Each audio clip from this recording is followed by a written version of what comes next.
yang satu ini sukses di dunia modeling, sukses di dunia acting, dan juga sukses di dunia yoga yang sedang digelutinya sekarang ini. Dia adalah Anjasmara. Nah, aku akan ngobrol bersama dengan Anjasmara seputar karirnya dia dari awal dan juga semua kegiatannya yang digeluti sekarang. Tapi sebelum nonton tayangan berikut ini, jangan lupa subscribe, like, dan komen ya.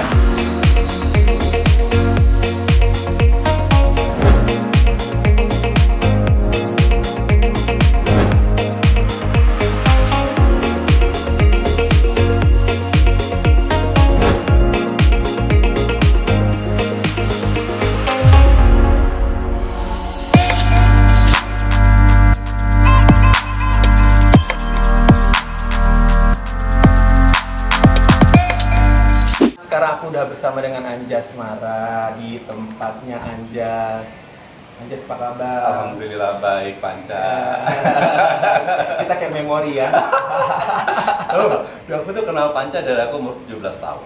Iya. Wajahnya begini dan sampai sekarang begini juga. Nggak berubah. Kayak vampir ya? Nggak vampir. Gue tuh dulu ngefans banget gitu loh. Tuh kalau misalnya gue ntar kalau semakin bertambah umur gue pengen kayak Panca, mukanya gitu-gitu aja dari dulu pertama gue kenal sampai sekarang. Orang suka nanya gini, Cak, lo makan apa sih kalau awet muda terus? Gue suka bercandain, gue bilang gue makan formalin katanya. Ah, lo gila, makan formalin. Anjas mau nanya nih, Anjas kan karirnya startnya dari model terus ke dunia acting nih. Ini sekilas pasti orang udah banyak nanya, ceritain gimana sih prosesnya awalnya sampai akhirnya masuk ke dunia acting. Oke. Jadi aku mulai pertama kali jadi cover boy majalah mode tahun 92 dulu. Cuma iseng-iseng aja, cuma ikut-ikutan karena dulu kan ya namanya ABG kalau medianya cuma ada majalah, koran, sama TV juga belum terlalu. Itu belum terlalu. Terus jadi cuma dikasih tahu aja, ini ada cover boy. Apa sih cover boy? Cewek-cewek pada heboh-heboh gitu kan. Oh, kita model. Terus udah gitu. Oh, lumayan bisa duit gue ya.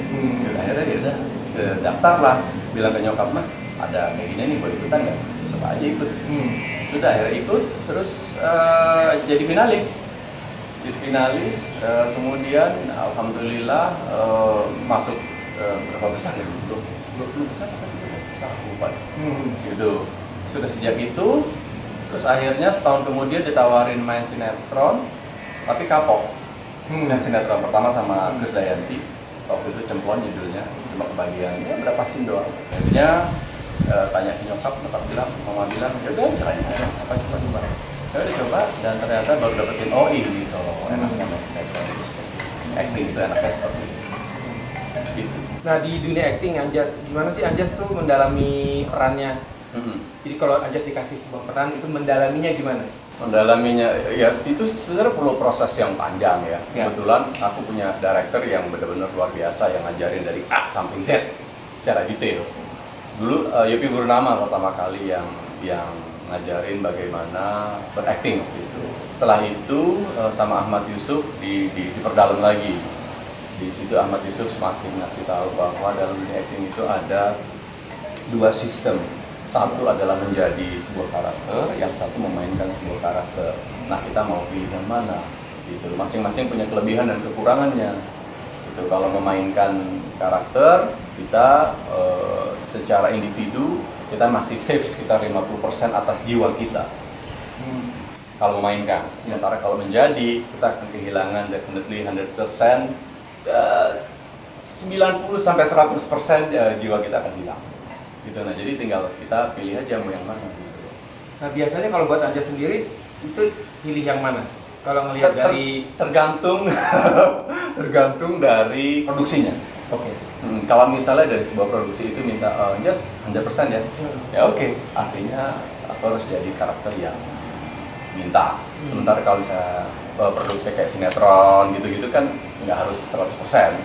Jadi ya masih 50% atau 60%. Anjas sendiri researchnya gimana? Misalkan dikasih peranan bapak atau peranan laki biasa atau peranan yang kayak normal aja gitu, mungkin lebih gampang. Tapi kalau bilang peranannya yang opposite dari Anjas yang biasanya contoh kayak Cecep gitu kan, itu kan susah banget kan. Atau yang lain misalkan jadi orang jahat gitu kan, itu kan opposite dari karakternya Anjas sendiri. Itu aja researchnya gimana sih caranya? Yang pertama adalah kita bicara dulu sama pihak sutradaranya, sama penulis. Mereka maunya buatnya seperti apa? Mereka referensinya sebenarnya bagaimana gitu. Nah dari situ baru kita ngedalamin lagi. Kalau misalnya kayak waktu di Cecep itu, yes pokoknya kayak Forrest Gump ya, dia bilang gitu. Ya. Tapi dibikin lebih Indonesia. Lalu dikasih beberapa karakter lah. Waktu itu aku tambahin, boleh nggak kayak Shinchan juga? Ya. Gitu. Karena kan Shinchan dulu booming kan. Gitu. Gitu. Oh boleh. Oke kita tambahin karakter Shinchannya. Lalu seperti apa gitu. Jadi kita discuss. Lalu akhirnya kita coba dilihat sama director apakah sudah sesuai yang diharapkan. Terus kata directornya bilang, kurangin ini atau tambahin ini, gaya body language-nya harus ditambahin seperti ini, tambahin seperti itu. Akhirnya ketemu dia. Ketemu. Nah setelah ketemu baru. Nah, Anjas kan sering main sinetron, kemudian film. Terus akhirnya pada waktu itu aku inget banget Anjas akhirnya menjadi seorang produser. Itu udah lumayan banyak kan memproduksi sinetron apa film gitu. Itu kok Anjas tertarik bisa masuk, maksudnya bisa lanjut ke produser karena itu kan kayaknya tanggung jawabnya kan lebih besar dan lebih berat banget kan. Jadi sebenarnya dalam setiap sesuatu hal yang aku lakuin itu jenjangnya pengen naik, nggak pengen cuma gitu-gitu aja. Kayak dulu waktu jadi model juga sebenarnya sempet jadi koreografer juga. Oh ya? Tapi aduh nggak kuat saingan sama Denny Malik, saingan sama Ari Tulang, terus kamu, terus Abang Hotman, gitu kan. Akhirnya ya udahlah, akhirnya kena sinetron aja. Nah sama juga dengan acting. Jenjang yang setelah menjadi seorang aktor itu ya kalau nggak jadi director, jadi produser. Gitu. Sebenarnya sih nggak hanya pengen jadi produser aja. Aku tadinya pengen kerja di sebuah TV station, pengen jadi seorang director program sebuah station TV. Tapi kayaknya it's too long. Akhirnya sudahlah aku ingin untuk jadi produser aja. Aku juga memang salah satu yang sudah mendalami di bidang fashion dan lebih ke fashion show producer. Nah, kalau di fashion show producer kan aku udah tahu kurang lebih nih apa saja yang mesti disiapin, apa aja yang mesti dilakuin, apa aja yang mesti dijalanin. Nah kalau di film atau di entertain yang Anjas film production itu produser ngapain aja sih? Produser itu dari A sampai Z sebenarnya. Bagaimana dia mengolah sebuah cerita ya untuk masuk ke produksi. Gitu. Dari budgeting, bagaimana manage supaya flow ceritanya itu bisa maju terus, supaya ratingnya itu bisa tetap berada di atas karena kan stripping setiap hari. Beda waktu sama zaman dulu itu cuma seminggu sekali gitu loh, lebih berat sebenarnya. Tapi karena mungkin background aku tadinya karena di lapangan sudah tahu hal-hal seperti apa yang harus terjadi, banyak discuss sama director, banyak discuss sama penulis, discuss juga sama produser sebelumnya. Akhirnya ya karena terbiasa ya dapat berjalan begitu saja. Ini kira-kira saran buat teman-teman yang ingin terjun ke dunia film, baik itu mau menjadi aktor atau aktris atau menjadi produser, apa kira-kira yang mesti mereka lakukan? Untuk menjadi seorang profesional aktor atau aktris, satu yang harus dijaga adalah harus ikhlas. Harus ikhlas menjadi karakter yang diminta oleh cerita. Harus ikhlas kehilangan sebagian dirinya, privacy terutama. Pasti terganggu. Ya. Ibaratnya 24 kali 7 ya terganggu ya. Terganggu. Lalu siap-siap juga untuk menjadi sasaran tembak. Karena kita nggak boleh salah. Nggak boleh salah tuh maksudnya gimana? Tidak boleh berbuat salah. Harus perfect terus. Itu kalau menjadi aktor atau aktris. Harus nggak boleh sombong juga. Tapi di satu sisi harus ada sombongnya juga. Gimana tuh jadinya? Itu nggak ada sekolahnya itu. It's marketing. It's marketing. Marketing sense-nya harus benar-benar kuat. Gitu loh. Harus bisa membaca ini pasar lagi bergatuan. Aku mau dari mana gitu. Itu kalau menjadi seorang aktor. Nah, untuk menjadi seorang produser itu yang sebenarnya agak-agak berat, lebih berat lagi. Ya. Karena secara finansial, menjadi seorang produser itu harus kuat. Kalau misalnya kita uangnya tanggung-tanggung, mendingan nggak usah. Mendingan bisnis yang lain aja. Nggak usah bisnis di film production, film or TV production, nggak usah. Gitu. Karena kenapa? Perputaran uang di film and TV production itu memang cepat. Tapi dana yang kita miliki itu juga nggak bisa tanggung-tanggung, harus gede sekalian. Karena dari pihak station pertama, bayarnya station sekarang nggak bisa cepat bayarnya. Paling cepat 6 bulan. Ya kalau 6 bulan. Kalau misalnya ditangin lebih lama lagi, gitu. Terus kalau kita bikin film it's big gambling. Karena kenapa? Karena ya kalau memang kita lagi luck bagus, ya kita bisa untungnya luar biasa. Tapi kalau misalnya kita walaupun quality productionnya bagus, pemainnya bagus, ceritanya bagus, tapi lucknya nggak ada, I'm really sorry, uang bisa hilang begitu aja. Gamblingnya juga ada ya. Ini sebenarnya sangat berbeda nih sama fashion show. Kalau fashion production gimana? Kalau fashion production persiapan uangnya memang sudah ada dari klien biasanya. Jadi prosesnya sama kayak Anjas gitu. Aku juga memikirkan kira-kira ini mau bikin show-nya seperti kayak apa, mulai dari panggung, lighting, kemudian siapa aja orang yang terlibat di situnya. Kurang lebih sih sebenarnya isinya sama, cuman masalah uangnya aja yang beda. Ada juga sebenarnya produser yang bisa pakai uang investor. Oh, ada juga? Bisa juga. Oh, bisa juga. Tetapi ya itu dia, apakah si pihak investor benar-benar sudah siap?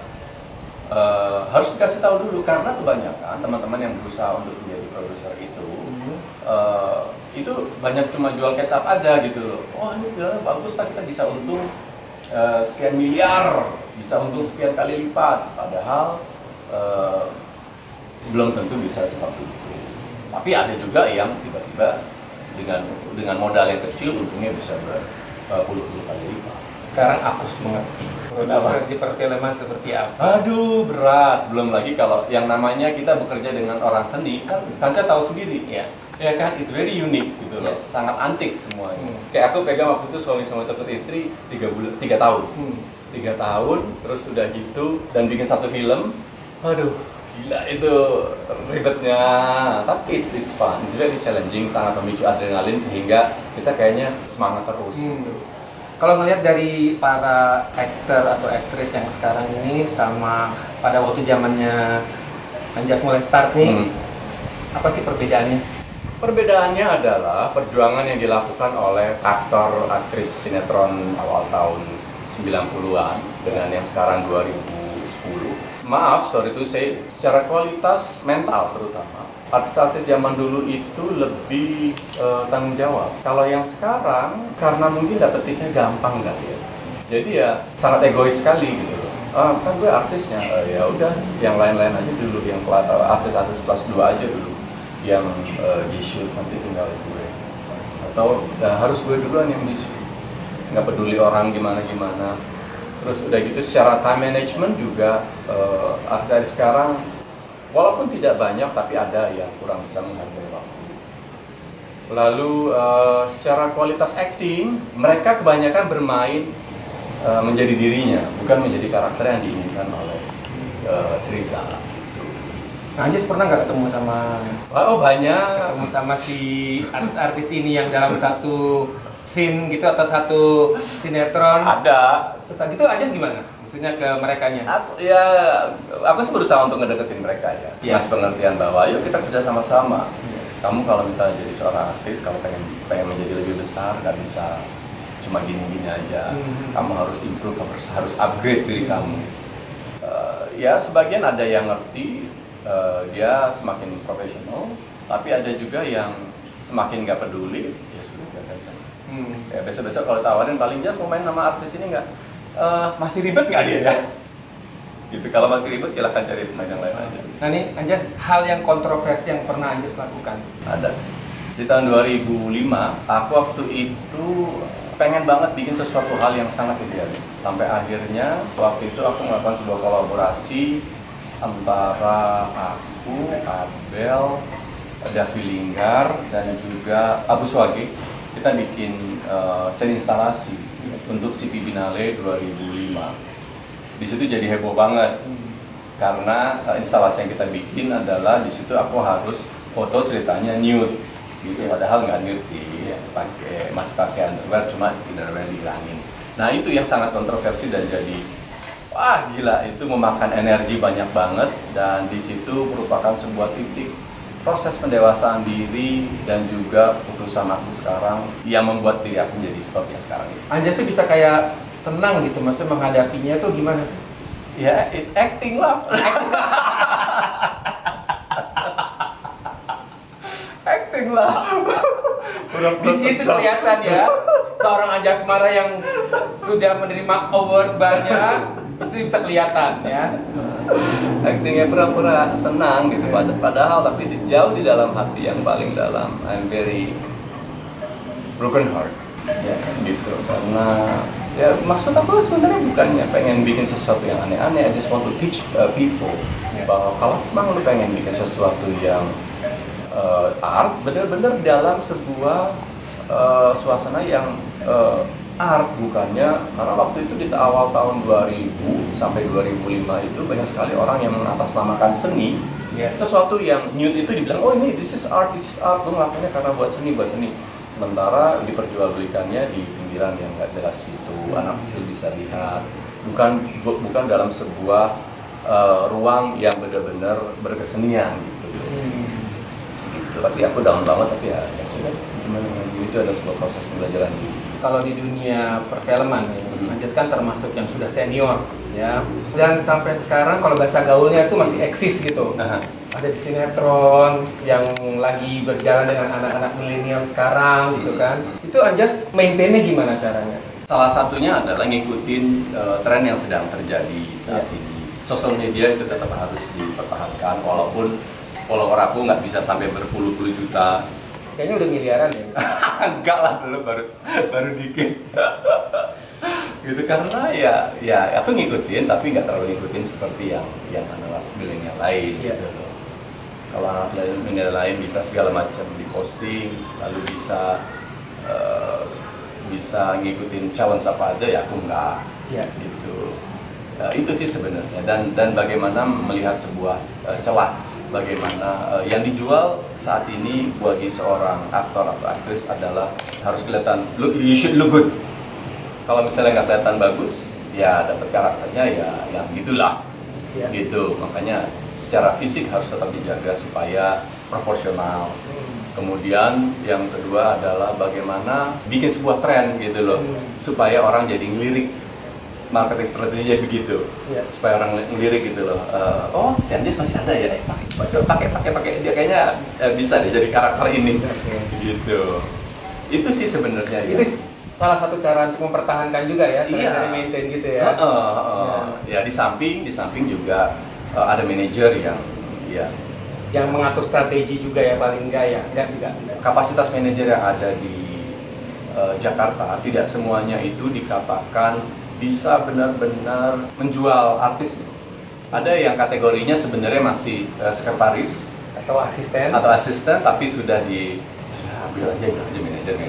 Harusnya kalau yang namanya manajer artis ataupun model, itu dia harus mati-matian bagaimana caranya untuk menjual aset dia, atau si artisnya ataupun modelnya, sehingga selalu mendapatkan pekerjaan, bagaimana selalu menjadi center of point dari market yang sedang berjalan saat itu. Harusnya seperti itu. Kan nggak semua manajer bisa seperti itu kapasitasnya ya. Dia harus belajar ya. Harus belajar. Ya, seorang manajer juga sebenarnya jangan cuma bilang aku manajernya artis ini, tapi sebenarnya dia cuma ngaturin schedule doang. Oh, ini ketemu sama si ini.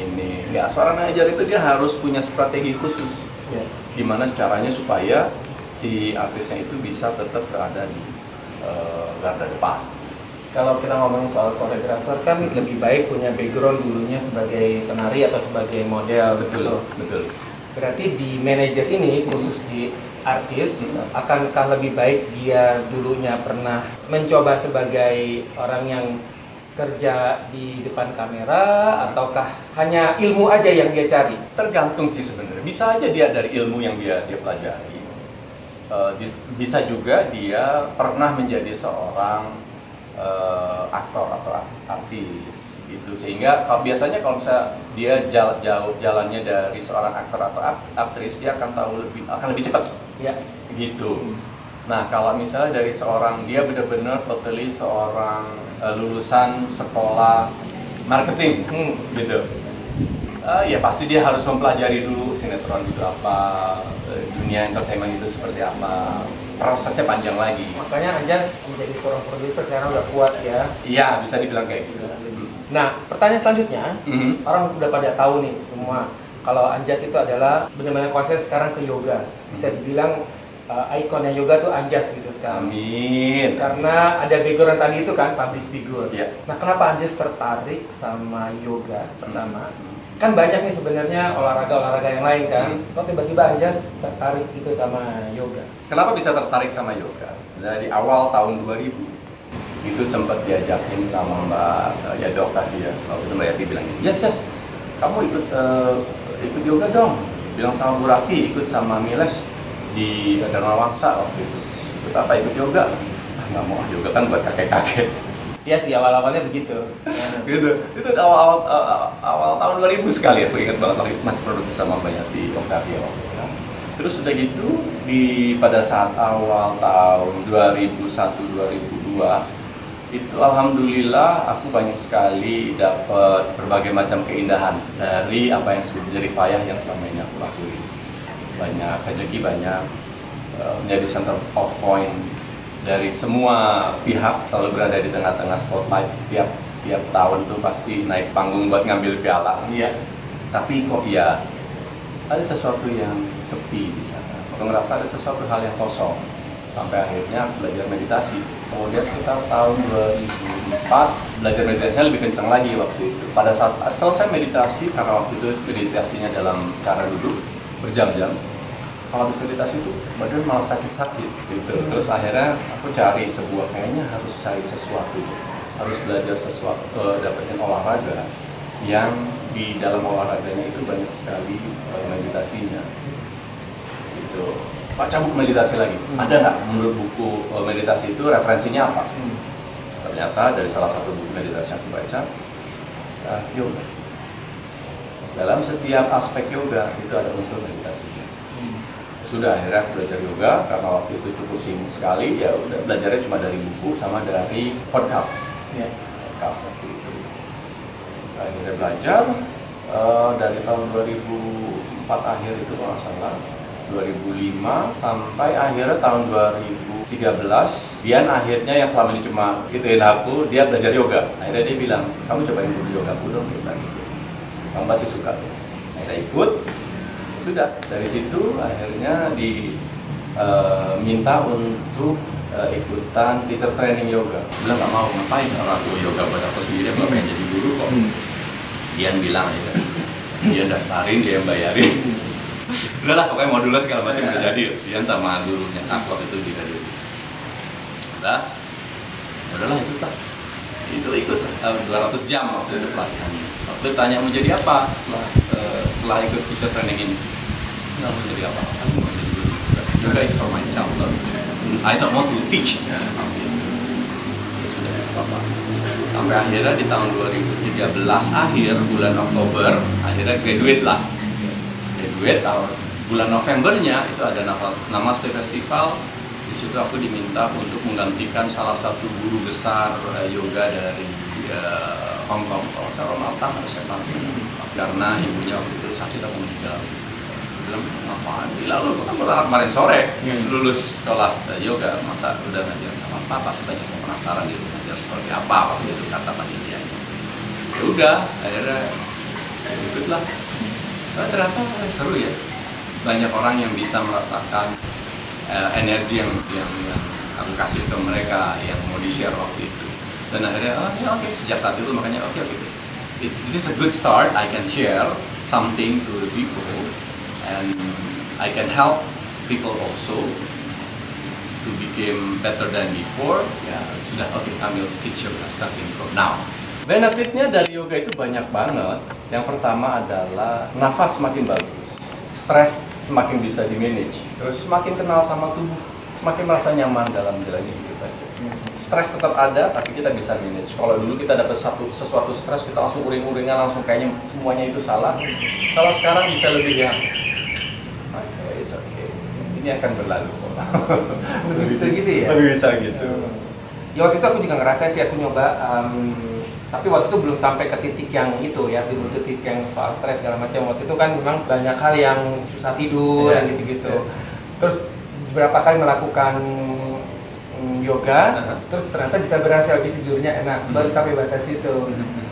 Dan sekarang aku baru dengar dari Anjas lagi bahwa itu lebih daripada yang aku rasain sekarang kan. Iya. Dan bisa help people juga, bisa bantu orang banyak yang tanya, Anjas, gila ini gue punya back pain, problem banget, gimana ya? Ya udah kita yoga yuk. Dan setelah latihan, ya it's better. Gitu loh, gue udah gak punya back pain lagi, gue udah gak punya darah tinggi, gue bisa lebih baik, gue yang namanya vertigo gue bisa hilang, terus hati gue juga lebih nyaman dalam jalani hidup gue. Jadi sampai ke situ ya? Iya, meditasi itu bukannya kita mengosongkan pikiran, karena sampai kapanpun kita tidak akan bisa mengosongkan pikiran kita. Pada saat kita berpikir bahwa gue kosong, are you sure you can empty your mind? Karena sebenarnya pada saat kita berpikir kosong, justru kita memikirkan kekosongan tersebut. Nggak berhenti. Jadi meditasi itu adalah sebenarnya kesadaran atas apa yang terjadi pada diri kita saat itu. Basic meditasi yang aku pelajarin adalah sebenarnya dari nafas. Jadi kita just pay attention to our breath, nothing else. Perhatiin nafas saja, tarik nafas dan buang nafas. Karena sebenarnya energi dari hidupnya manusia, semua makhluk hidup itu adalah nafas. Kalau kita bisa perhatikan nafas kita, maka kita bisa kontrol everything. Dan dengan kita memperhatikan nafas, maka kita bisa 100% bisa memaksimalkan kapasitas paru-paru kita. Nggak usah lama-lama, pertama-tama 1 menit. Coba yuk. Ayo, kita coba ya. Oke. Menghadapnya kemana nih? Gini aja, nggak apa-apa. Oke. Ya, duduk senyaman mungkin. Ya. Oke, duduk senyaman mungkin. Duduknya tegak, hips in, belly in ya. Putar bahunya ke belakang. Kali ini telapak tangannya. This is your first time doing meditation? First time. Okay. Grab your thumb like this. Just grab. Yes, just grab. Taruh saja. Okay, close your eyes. Bawa perhatian kepada nafas. Tarik nafas secara perlahan dan mendalam melalui hidung. Tahan nafas sebentar. Buang nafas. 1, 2, 3, 4, 5, 6. Tarik nafas. 1, 2, 3, 4. Hold your breath. Buang nafas. 2, 3, 4, 5, 6. Tarik nafas dalam-dalamnya.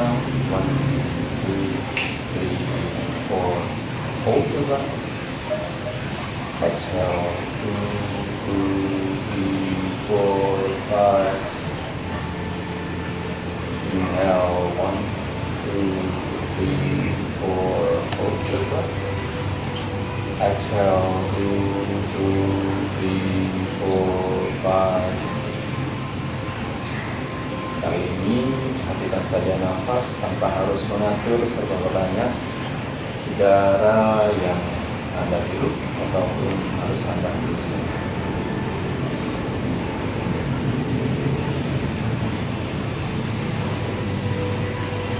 Rasakan sensasi dari tarikan nafas. Rasakan sensasi yang terjadi pada saat udara masuk ke hidung, mengalir ke tenggorokan, mengisi seluruh ruang paru-paru semaksimal mungkin, mengisi perut bagian atas, ruang di area perut bagian atas. Rasakan udara mengalir ke sekujur tubuh, bahkan hingga ke jari-jari tangan, jari jemari kaki.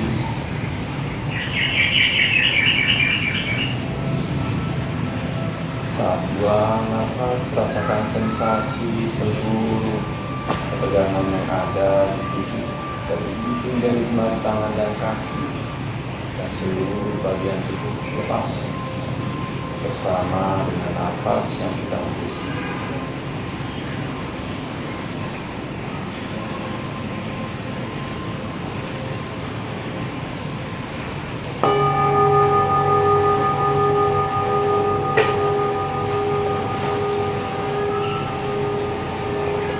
Relax.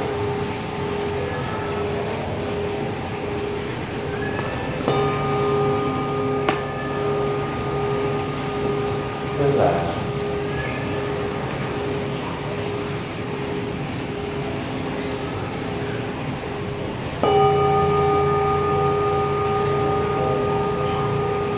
Tarik nafas secara perlahan dan dalam.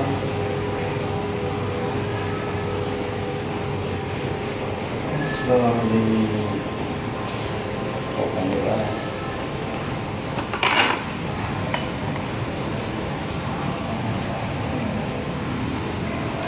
Apa rasanya? Kayak free. Kok aja bisa tahu tadi aku nggak ada? Ya tahu lah. Ya karena aku udah biasa. Itu kayak feeling, apa Iya, soulnya jadi bisa ngerasa gitu ya? Jadi sebenarnya segala sesuatu yang ada di dunia ini based on vibration. So while you do the meditation, while you do everything actually you give vibration. If you met anyone, you send the vibration from your body. Gitu, makanya banyak orang yang "Kok bisa tahu sih, because you sending the vibration to me." Oh gitu. Karena tadi aja waktu yang pertama atau tarik nafas itu udah bisa ngatur. Tiba-tiba in the moment yang terakhir itu yang sebelum endingnya relax itu pas memang kebetulan aku nggak relax. Gitu ya. Jadi kita bisa tahu ya, maksudnya dalam kondisi sama kita sendiri gitu. Iya, jadi juga kayak misalnya, aduh, aku kok pusing banget ya, kenapa ya? Kalau kita nggak punya kesadaran atas apa yang terjadi sama diri kita akan hajar aja ambil obat, ya, painkiller kan, ya, itu. Sementara painkiller itu sebenarnya ya kurang bagus lah buat tubuh kita. Nah, kalau misalnya kita punya kesadaran terhadap diri kita sendiri, tadi kok kenapa ya, kok bisa pusing gini? Kita akan berpikirnya seperti itu. Iya. Kita akan step back dulu ke belakang sebelum kita mengambil sebuah action. Iya. Itu. Nah, oh tadi itu gue salah makan deh kayaknya. Kayaknya makannya yang gastrik banget sampai akhirnya naik ke atas dan sampai akhirnya kepalanya sakit. Gitu. Oke, aku harus atur nafas sekarang. Hanya dengan ngatur nafas aja, itu bisa langsung totally kita sembuh. Stres dalam pekerjaan atau lagi dengan stres, hal yang lain di kehidupan gitu, memang meditasi yang paling bagus ya. Karena pada saat kita bermeditasi itu kita bisa itu berpikir one step back or one step forward ke depan. Kalau dilihat orang kan suka banyak pikiran akhirnya jadi kayak sakit. Terus sakit sebenarnya ada dari pikiran-pikiran tersebut juga. Iya, sakit itu dari pikiran-pikiran kita sendiri. Justru sebenarnya yang membuat kita menjadi tidak nyaman karena pikiran kita sendiri. Kita terlalu berpikir, we ruin ourselves with our mind. Hati kita itu tidak pernah bohong, tapi pikiran dia akan selalu berpikir mana untung, mana rugi, mana profit, mana loss. Pikiran akan selalu bikin kita berpikir seperti itu. Sementara hati kita yang paling dalam ini selalu tell the truth bahwa sebenarnya Panca jangan diambil kerjaan yang itu, nanti bakalan ribet. Cuma karena saat pikiran bilang, Cak, lu harus ambil kerjaan tuh karena harus bayar harus bayar ini segala macam gitu kan. Dan pada saat Panca ambil, ternyata benar bikin ribet, malah bukannya bikin untung, malah bikin kamu pusing gitu loh. Nah, dengan meditasi kita bisa tahu bahwa oh, langkah yang ini benar, langkah ini yang salah, ini harus di-manage seperti ini harus di-manage seperti ini. Mulai sekarang aku akan meditasi. Kalau udah mulai pusing sama stres akan meditasi. Tapi sebenarnya dalam meditasi sendiri pun kita tidak boleh attachment terhadap meditasi itu sendiri. Attachment itu gimana? Jadi aku sempat pada sebuah masa di mana pada saat mendapatkan sebuah kedamaian yang luar biasa dengan meditasi itu, it feels like I don't want to do anything except meditation. I can do meditation for hours. Gitu loh. Orang-orang harusnya tidur malam gitu ya. Aku jam 12 malam I do my meditation sampai pagi, sampai subuh gitu loh. Nah, dalam meditasi hal itu tidak diperbolehkan karena justru hal itu akan merusak diri kita sendiri. So just you do your life sebagaimana seharusnya, and meditation is to support our life become better than Meditasi itu nggak hanya harus duduk saja. Meditasi bisa sambil jalan, meditasi bisa sambil makan, meditasi bisa sambil lari, meditasi bisa sambil duduk, bisa sambil tidur, gitu. Anything bisa dilakukan dengan berbagai macam. Nah kalau bagi orang yang aktif gitu, caranya memeditasi diri itu gimana? Kan kalau aktif kan dia lagi berjalan sana, lagi ada ini, ada gitu. Sementara yang dilakukan biasanya kan orang taunya kayak duduk, merem, tarik nafas, bernafas. Nah kalau yang seperti aktif kayak gitu gimana? Walking meditation. Walking meditation. Jadi jalan, dia tetap melakukan sebuah aktivitas, tapi full of awareness. Jalannya nggak cuma jalan biasa aja. Dirasakan bagaimana saat kaki itu melangkah, bagaimana saat kaki itu nempel di tanah, atau di rumput, atau di gravel, atau whatever lah, gitu. Rasakan nafasnya. Nafas tetap ya, tetap jalan, cuman dalam kondisi yang dia bergerak ya. Iya, betul. Financial freedom. Oh, financial freedom. Itu aja. Itu aja udah. Oke. Nggak ada yang lain. That's it. That's it. Financial freedom. The rest just follow the ini aja. Yeah, the Mother Earth, and the Earth. universe. Gitu. Oke. Kalau sekarang kan ya masih harus banyak kebutuhan yang harus dipenuhi. Anak-anak belum selesai sekolah kan, yang satu lagi mau masuk kuliah, yang satu mau SMA. Jadi masih harus ada kebutuhan-kebutuhan yang harus dipenuhi. But hopefully mudah-mudahan dalam waktu dekat bisa financial freedom. Jadi ya lebih nyantai. Tetap cari uang tapi nggak ngoyo untuk bayar ini tapi yang buat main-main gitu. Amin, semoga Amin. tercapai ya. Amin, amin. Sangat inspiratif. Thank you. Terus udah gitu mudah-mudahan teman-teman yang lagi nonton ini bisa mendapatkan inspirasi dari semua yang Anjas alami dalam hidupnya Anjas, mulai dari dulu di karirnya sampai sekarang ini. Terima kasih banyak. Thank you. Nah, itu obrolan aku bersama dengan teman aku Anjas Mara. Semoga bisa menjadi inspirasi buat teman-teman. Tapi jangan lupa subscribe, like, dan komen ya. Namaste.